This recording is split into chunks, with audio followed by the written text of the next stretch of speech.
Well, welcome back to episode 15 of Training for Leadville. If this is episode 15, then that means it is now race week when you are watching this. So the next episode will have a brief recap of the race, and then obviously I will have the full race video in the coming weeks, hopefully not months, but time will tell.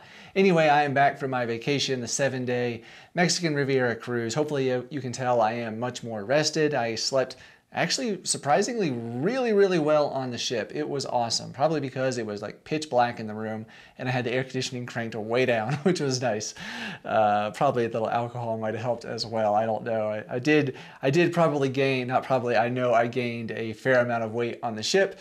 You know, eating lots of food, drinking a fair amount as well. I was relaxed and just enjoying my time with family. And it was a good cruise, but there were definitely some interesting events that took place which will play a role in my Leadville 100. So we'll backtrack a little bit to the week prior. So Saturday we left bright and early for the cruise. Sunday it was just a day at sea, but Sunday late night. So yeah, Sunday night sometime, I hopped out of bed real quick, got up, it was dark, and I slammed my right foot into the door jamb of the connecting room door because we had 2 rooms, so we got such a big family. I slammed my right foot into it so hard, I'm pretty sure I broke my pinky toe on the right foot and definitely messed up the toe next to it as well. I don't think it's broken, but it's definitely bruised.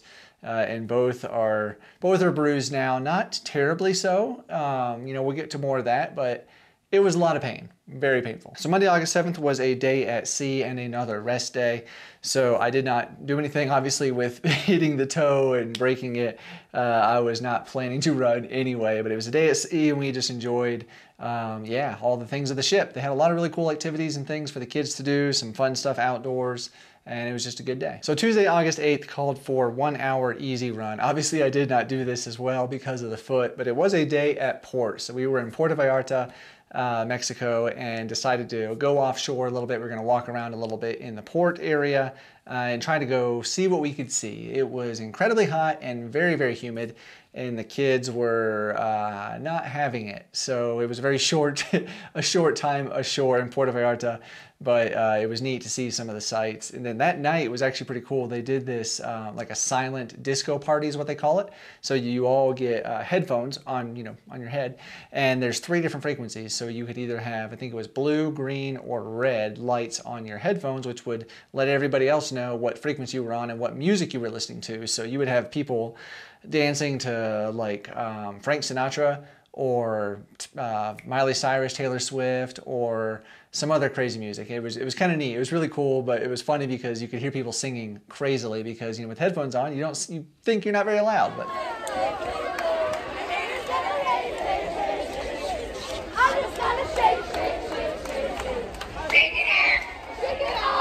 people were, and it was pretty funny. Wednesday, August 9th actually called for about an hour run with some strides in there as well, kind of a tune-up before the race, I guess you could say.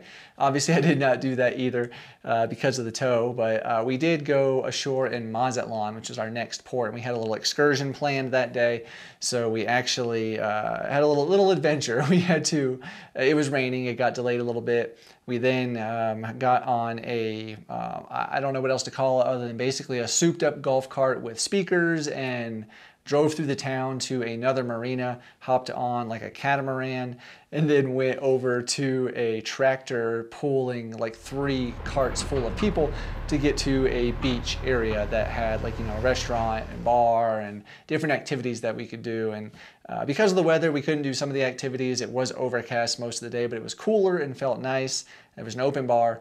So we did the horseback riding and then the banana boat ride, which was a lot of fun. The horses were, those super trained type where you just sit on them and they go wherever they go. But yeah, it was an interesting experience to see Mazatlan, not from like a typical really nice tourist area. This was, you were going through people's neighborhoods, and I don't know if they all had electricity.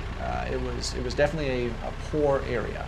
But the area we went to was pretty nice. It was a good excursion. And then later that night, they also had another one of those silent disco parties, which was a lot of fun as well. Real quick, I want to tell you about the sponsor of today's video, and that is Vert.Run. I absolutely love Vert.Run for lots of reasons, but one of those is the specificity in workouts. Just like today, I just finished doing an uphill workout, and it gave me exactly what I needed to do, the RPE I needed to hit, how long, the distance, the elevation gain. It was very specific. And that's something I always struggled with, was building my own work plan where I had specific workouts and knowing what to do. So this takes all that guesswork out of it and puts it right there for you in the app. You can build it into your whatever watch you use, put it into there, and go run with it, and it is fantastic. Highly recommend vert.run. Check it out in the description. There is a link to go download the app, whether that is an iPhone or an Android, and a coupon code to save 40% off your first month of training. Well, Thursday, August 10th called for another 45-minute easy run. Didn't do it. The pinky toe. Didn't do any running really at all on the cruise, but I did do a fair amount of walking. And today we were in Cabo San Lucas.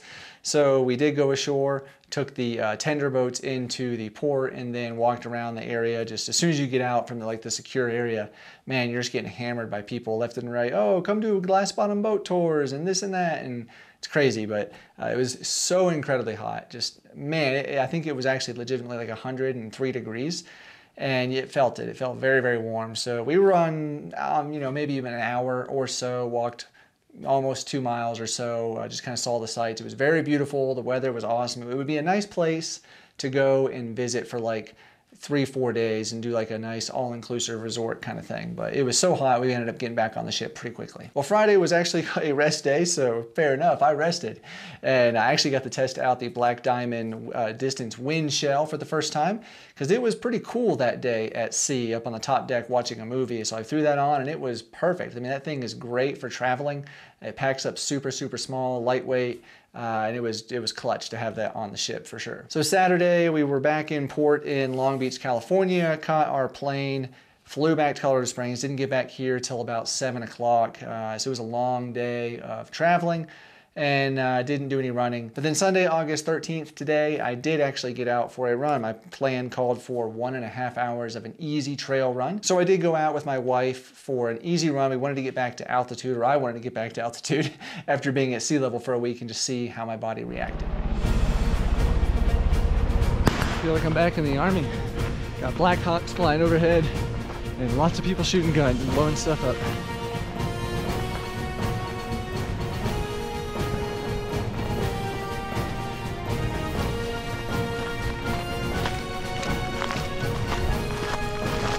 Well, after a week at sea level in Mexico, we are back at altitude. We are now at almost 10,000 feet. So trying to get to altitude today, easy hour and a half, hiking, running, and just trying to see how the body feels after a week at sea level, really. And I had a small change in kit, as you can probably tell. I now have a blue Solomon Advanced Skin 12 vest, so I wanted to wear this today, really get the straps and everything adjusted well. These zippers on this pocket and this pocket on the black vest I have actually broke, and so Solomon sent me this one so I can wear it at the Leadville 100 in less than a week. Less than a week. Crazy. This 60-degree weather feels amazing after like 100 degrees in Mexico. Almost feels a little cool. But I did also want to have this. I just got this in. I got a bunch of stuff in. But this is Hoka's new packable windbreaker jacket, the Skyflow jacket. So excited for that. I'll take that with me during Leadville. But the biggest thing I wanted to test is my foot. The pinky toe. Like I said, I broke it second night of the cruise. I think it's broken. Black and blue, swelled up. Doesn't look too bruised right now, so maybe it was just a bad jam or something, I don't know. But putting my toe socks on, definitely felt it. So I wanted to see how it felt in a pair of shoes. The Mafate Speed 4s that I'm wearing race day. Have those on right now. So far it feels okay. You're curious to see how it feels 80 miles in. Hear the choppers hovering, they're hovering overhead. They come to get the wounded, they've come to get the dead.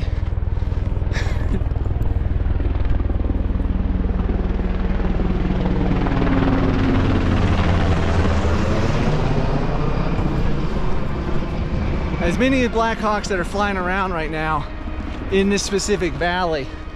I really think they're doing some sort of training in this field up here. We'll see if we get up that high. Well, we're almost at 10,500 feet, and so far, I feel pretty darn good. I don't really think going to sea level, you know, negatively affected me at this point. I mean, granted, we've only been out here for about 40 minutes.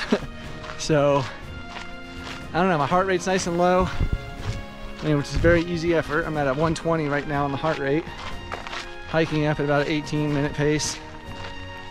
Feel good. Well, I think, you know, I felt fine. Honestly, I really didn't notice much difference after being at sea level for a week. So that was cool and leaves me feeling good for the race in just a few short days now. But as you saw in the video, and as I mentioned, I did have a new vest, fit perfectly. I mean, the Salomon Advanced Skin 12 is really, in my opinion, one of the most versatile, probably best vests out there. You can see my full review top right corner if you want to go take a look at that. But then I also got a bunch of other stuff in the mail. I got that Hoka windbreaker. I got the rest of my gnarly nutrition products I was waiting on, a whole bunch more of that, which was awesome. I also got, which is really cool news, Phoenix Lighting had reached out to me about reviewing a couple of their products. And I responded to them and said, hey, you know, I've actually got this project I'm working on, the Leadville 100, a race, I'm gonna do a video, and wanted to see if they wanted to come on board and support that. And they graciously agreed to do that. So they actually provided me with the Phoenix HM65R DT. So this is very similar to the HM65RT, which I already have, except this is a dual light system where they actually have a warm and a white light. So the warm light is supposed to be better in like foggy situations. And so it could come in very handy at Leadville where it's kind of dusty, which is similar to fog and might help me see the trail a little bit better. But they also provided 4 of the HL32RT. This is a new trail running headlamp. They provided 4 of these for my crew so that they can effectively crew me at night at the aid stations. So pretty awesome, and very grateful to Phoenix Lighting, lighting for extreme situations. Definitely excited to partner with them as well. So I figured I would also go over a couple of race prep things I've been working on today. I did start getting my race binder, which I am a big proponent of a binder if you have crew. I've actually got a full video on preparing a binder. It's an old video, so, you know, bear that in mind, but top right corner, you can take a look at that as well. But so this essentially, as you can see, I've got, you know, the sponsors of my race here, Hoka, Gnarly, and Phoenix. But basically what I do is I always print out the race guide, the athlete guide, whatever that race calls it. And so I have that here in these sheet protectors, as well as a pen so they can write things down. And this is just all the pertinent race information. But then most importantly is my actual specific race plan. And I have that in the back here for quick access. The crew can just look at it. They can see if I'm on pace for my arrival. Here, you'll see if you, I don't know if that's going to be too bright with this light over here, if you can see that or not. Hopefully you can, but if not, basically it's from UltraPacer.com, which is a fantastic website to build your own race plan with splits. You can do your deviation for how much time you're going to spend at the aid station. They take into account the altitude, the fatigue at the end of the race. It's really an awesome site. I've used it for my last several races, and it's been key. So I've got broken down here some notes from my crew, like here at May Queen, which is the first time they can see me, which will be 12.71 miles into the race. And so they're to give me 2 flasks of Gnarly Fuel 2.0 with 2 scoops in each flask. I have that specific instruction. 2 Spring Awesome Sauce gels, 1 packet, single serve packet of the Gnarly Fuel 2.0, and give me a breakfast burrito. So I have that kind of info for all of the crewed aid stations on that. And this is obviously set up for a sub 25-hour goal, so they can see how I'm doing on that and kind of let me know if I need to speed it up a little bit, or maybe I'm doing perfectly fine and just kind of cheer me on. And then also inside I have another breakdown of my arrival times at each aid station, so they can easily write down with a pen on this, you know, when I arrive and see how I'm doing. And then in the back, I took it a step further. I actually printed out the directions from, like this one here is from May Queen aid station to Outward Bound. And then I have from Outward Bound to Twin Lakes, and then from May Queen to downtown Leadville, a couple of those. My crew's also going to have the maps downloaded, so the offline maps downloaded through Google Maps on their phones. That way they can get around everywhere. Plus I've got Colin, who's going to be crewing and pacing, and he has done Leadville twice. My wife has been to Leadville now at least once, so she knows the area, he knows the area, so they should be just fine. But I think it's very important to set your crew up for success with a binder, all the pertinent information, and this binder is broken. I'm gonna have to get another binder. It's okay, I have another one.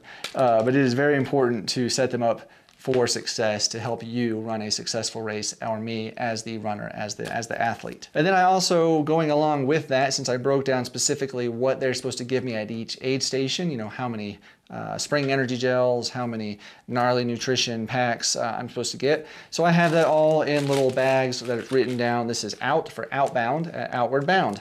They're supposed to give me this, and this is 2 Spring Energy Awesome Sauce gels and 2 of the gnarly Fuel 2.0 single serve packets. And then the big one is for outbound at Twin Lakes. This is before I'm about to go do Hope Pass double, so I need a lot of fuel. So I have a lot of Spring Energy gels, a lot, I think 4 individual packs of gnarly Fuel 2.0, as well as a date bar in there. And then I'm also gonna get, just to be safe, my headlamp. I should already have my jacket with me, the Hoka Skyflow jacket, as well as gloves probably in the back, so I need to make sure I get those things from them as well. And then most importantly, or maybe not, but probably most importantly is the poles. I'm definitely gonna pick up the Lecky poles there as well. So this just helps the crew stay organized and know what to provide you, the runner, and just helps you run a successful race. So all in this week, the only running I did was today, Sunday, so it was just over 6 miles, almost 1,000 feet of elevation gain. Super easy, just really my 100-mile pace was kind of what I was targeting there.